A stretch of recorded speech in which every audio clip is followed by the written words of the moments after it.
जिठानी की पेंशन। कुंती अपने परिवार के साथ काफी खुश थी और वो खुश होती भी क्यों नहीं। आखिर कुंती के बड़े बेटे राहुल ने अपने पिता के बाद अपना घर इतने अच्छे से जो संभाला था। ऐसे ही एक दिन राहुल शाम को अपने घर आता है और कुछ समय बाद सभी एक साथ बैठते हैं। सब एक साथ बैठकर बातें कर रहे थे। अगर कुंती के घर में कोई नहीं था तो वो था उसका छोटा बेटा। अपने छोटे भाई को घर में ना देखकर राहुल अपनी पत्नी मीनाक्षी से कहता है, मीनाक्षी, वरुण कहाँ गया? कहीं दिखाई नहीं दे रहा। पता नहीं राहुल, वरुण कहाँ गया, सुबह से ही गायब है। उसको फोन भी कर रही हूँ लेकिन फोन भी नहीं उठा रहा है। माँ, वरुण आपको कुछ बता कर गया है क्या? अरे नहीं बेटा, वरुण ने तो मुझे कुछ नहीं बताया। पता नहीं वो ऐसी कौन सी संगति में पड़ गया है जो घर से पूरा पूरा दिन गायब रहता है। मुझे तो उसकी बड़ी चिंता होती है। अपनी माँ और पत्नी की बात सुनकर राहुल गुस्से में आ जाता है और वो लगातार वरुण को फोन पर फोन करता है। वो फोन कर ही रहा था तभी वरुण एक लड़की के साथ शादी के जोड़े में अपने घर आता है। वरुण को इस तरह शादी के जोड़े में एक लड़की के साथ देखकर कुंती, राहुल और मीनाक्षी तीनों ही हैरान हो जाते हैं। ये क्या देख रहा हूँ मैं? तू शादी के जोड़े में? और ये लड़की कौन है? भैया, मैं इससे प्यार करता था। इसका नाम राधा है। आप लोग शादी के लिए नहीं मानते, इसलिए हम दोनों ने शादी कर ली। क्या? शादी कर ली? अरे तुम्हारा दिमाग तो खराब नहीं हो गया? तुम्हारी उम्र क्या है अभी? अभी तो तुम कॉलेज में पढ़ाई कर रहे हो और अभी शादी कर ली? हे भगवान, तेरे दिमाग पर पत्थर पड़ गया था क्या जो इतने कम उम्र में तूने शादी कर ली? खुद की तो जिंदगी खराब कर ही ली, साथ ही तूने इस बच्चे की भी जिंदगी खराब कर दी। नहीं नहीं मम्मी जी, मेरी जिंदगी खराब नहीं हुई, बल्कि मेरी जिंदगी तो संवर जाएगी आप लोगों के घर में आकर। राधा की बात सुनकर अब सब चुप हो जाते हैं, लेकिन अब भी सब गुस्से में थे। कोई उनको अंदर नहीं आने दे रहा था, लेकिन मीनाक्षी अपनी देवरानी का गृह प्रवेश करवाकर उसे घर में ले आती है और सभी को समझाती है। मम्मी जी, वरुण और राधा दोनों ही छोटे हैं। उन्होंने बचपन में एक दूसरे से शादी कर ली, लेकिन हम तो समझदार हैं ना।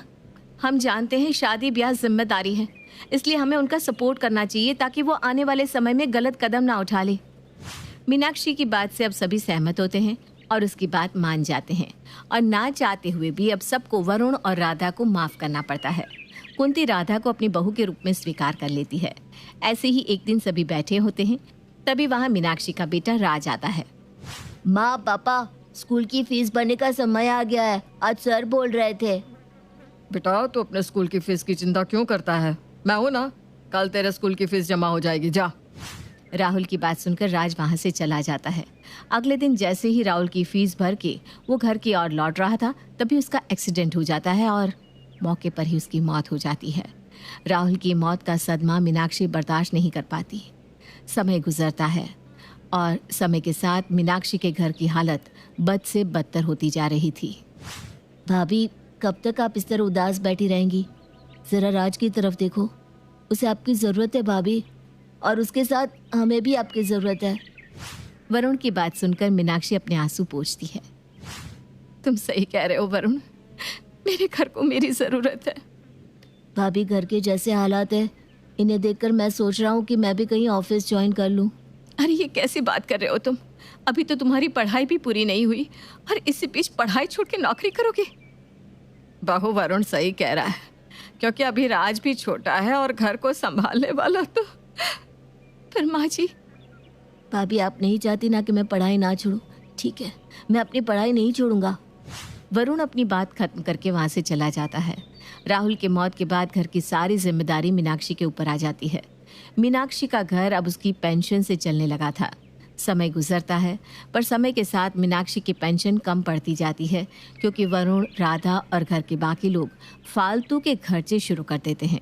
ऐसे ही एक दिन मीनाक्षी अपने कमरे में बैठकर अपनी आई हुई पेंशन गिन रही थी, तभी वहाँ राधा आती है और अपनी जिठानी से कहती है, दीदी, मैं क्या कह रही थी कि घर में काफी समय से कुछ अच्छा नहीं बना, क्यों ना आज हम पनीर बना ले? वैसे भी ना वरुण का पनीर खाने का बहुत मन है। राधा की बात सुनकर मीनाक्षी पैसों की तरफ देखती है। राधा, आज रहने देते हैं, पैसे कम पड़ रहे हैं, राज की फीस भी बनी है और राशन भी भरवाना है, प्लीज समझो। दीदी, आप इतने पैसों में से अगर मुझे 200 रुपये दे देंगी तो क्या आपके पैसे कम पड़ जाएंगे? खैर, आपसे तो किसी चीज़ की उम्मीद ही नहीं कर सकती मैं। राधा अपनी जिठानी की एक नहीं सुनती और वहाँ से गुस्से में चली जाती है।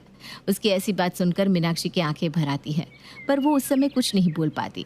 कुछ देर बाद राज स्कूल से घर आता है और रोते हुए अपनी माँ मीनाक्षी के गले लग जाता है। राज, क्या हुआ? तुम इस तरह रो क्यों रहे हो? माँ, मुझे स्कूल से डिस्क्वालीफाई कर दिया। क्या? पर क्यों? फीस ना भरने के चलते सर ने मुझे खड़ा कर मेरा मजाक बनाया और गुस्से में मैंने सर को धक्का दे दिया।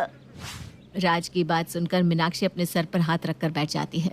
पैसे ना होने की वजह से राज को भी बाहर काफी शर्मिंदगी महसूस हो रही थी, जिस कारण उसने गलत कदम उठाया।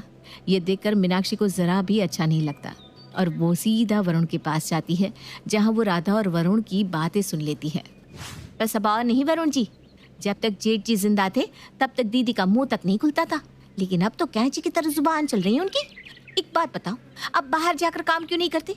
और कब तक आप घर वालों से छुप छुप कर यूं इस तरह काम करते रहेंगे? अरे कभी तो आप सबको बताएंगे ना कि आप भी काम कर रहे हैं। अरे धीरे बोलो ना राधा, दीवारों के भी कान होते। अगर यहाँ किसी ने सुन लिया ना कि मैं घर से ही काम कर रहा हूँ तो मुझे भी इस घर में पैसे देने पड़ेंगे। और मैं भैया की तरह बेवकूफ़ नहीं हूँ जो हर चीज़ घर के लिए न्यौछावर कर दूँ। अरे मेरी भी कुछ जिम्मेदारी है जो मुझे निभानी है, जैसे कि तुम माँ। वरुण की बात सुनकर मीनाक्षी को एक धक्का लगता है और वो उन सब चीज को याद करती है जो राहुल और उसने मिलकर वरुण के लिए की थी। वरुण की बात सुनकर मीनाक्षी अपने कमरे में जाती है और राहुल की फोटो लेकर फूट फूट कर रोने लगती है। जिस वरुण को मैंने अपने बेटे की तरह पाला, जिसको किसी चीज की कमी नहीं छोड़ी, आज वो मुझे और मेरे बेटे को ही देखना पसंद नहीं कर रहा। मीनाक्षी रोते हुए खुद से बात कर रही थी, तभी वहाँ राज आ जाता है और अपनी माँ को इस तरह रोता देख वो अपनी माँ से रोने का कारण पूछता है। उसके पूछने पर मीनाक्षी उसको सब कुछ बता देती है, जिस पर राज अपनी माँ से कहता है, माँ अगर ऐसी बात है तो कोई बात नहीं, मैं कमाऊंगा और हमारे घर को मैं संभालूंगा। नहीं बेटा, मैं तेरी पढ़ाई बीच में बंद नहीं करवा सकती, चाहे मुझे इस घर में रहना पड़े या ना रहना पड़े। इतना बोलकर मीनाक्षी गुस्से में वहां से चली जाती है और सभी घर वालों को बुलाती है। क्या हुआ भाभी, आपने अचानक सबको इस तरह क्यों बुलाया? जरा रुकिए देवर जी, माँ जी को भी आ जाने दीजिए, तब उनके सामने ही सारी बात होगी। मीनाक्षी के इतना बोलते ही कुंती भी वहां आ जाती है। क्या हुआ बहू, अचानक तूने हम सबको ऐसे क्यों बुलाया? माँ जी, अब मुझसे इस घर का खर्चा नहीं उठ पाता। वो तो मेरे पति बेवकूफ़ थे जो उन्होंने इस घर के लिए इतना किया। क्यों देवर जी, सही कह रही हूँ ना मैं? खैर, अब मुद्दे की बात पर आती हूँ। मैं इस घर में 1 रुपया भी खर्च नहीं करूँगी, क्योंकि मेरी सारी पेंशन राज की फीस में जाएगी और अब से इस घर में वरुण भी उतना ही पैसा देगा जितना कि मैं। भाभी आप ये क्या कह रही हैं? मैं तो कमाता भी नहीं, कहाँ से पैसे दूंगा? देवर जी, मुझे आपका सच पता चल चुका है, इसलिए भोले बनने का नाटक मत कीजिए। इतना बोलकर मीनाक्षी कुंती को सारी बात बता देती है। ये सुनकर कुंती को भी बुरा लगता है, पर वो करती भी तो क्या। मीनाक्षी की बात सुनकर राधा गुस्से में कहती है, हाँ तो अगर ये घर से काम कर रहे हैं तो इसमें खराबी क्या है? खराबी कुछ नहीं है राधा, बस अब से वरुण भी इस घर में पैसे देगा और अगर तुम्हें मेरे और मेरे बेटे से इतनी ही परेशानी है तो मैं आज ही ये घर छोड़कर चली जाऊंगी। मीनाक्षी अपने बेटे के साथ घर छोड़कर चली जाती है, पर कुंती कुछ नहीं बोल पाती और इस तरह कुंती का एक हंसता खेलता परिवार राहुल के जाने के बाद टूटकर बिखर जाता है।